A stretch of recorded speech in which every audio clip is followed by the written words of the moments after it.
వ్యవసాయ రుణాల మాఫీని అమరావతి రైతులకే పరిమితం చేయకుండా రాష్ట్రంలోని రైతులందరికీ వర్తింపజేయాలని రాజ్యసభ మాజీ సభ్యులు కాంగ్రెస్ రాష్ట్ర media chairman doctor Narreddy Tulasireddy ప్రభుత్వాన్ని కోరారు.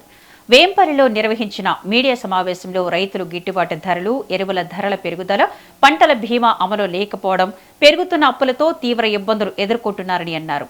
ప్రతి రైతు కుటుంబానికి 1.5 లక్షల వరకు వ్యవసాయ రుణమాఫీ అమలు చేయాలని ప్రభుత్వానికి విజ్ఞప్తి చేశారు. రాష్ట్రంలో కూటమి పాలనలో రైతుల పరిస్థితి చాలా దయనీయంగా ఉంది. వ్యవసాయం గిట్టుబాటు కావడం లేదు. ఏ పైరేసినా గిట్టుబాటు కావడం లేదు. వ్యవసాయము దండుగా అనే వాతావరణం వచ్చింది. కాంగ్రెస్ హయాంలో వ్యవసాయము పండుగ అనే వాతావరణం ఉంటే టీడీపీ నేతృత్వంలోని కూటమి పాలనలో వ్యవసాయము దండుగా అనే పరిస్థితి వచ్చింది.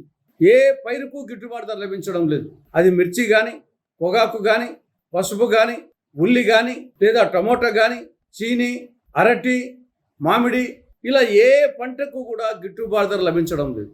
అడిగేవాడు లేడు, కొనేవాడు లేడు. ప్రభుత్వాలు కొనుగోలు కేంద్రాలు తెరవడం లేదు.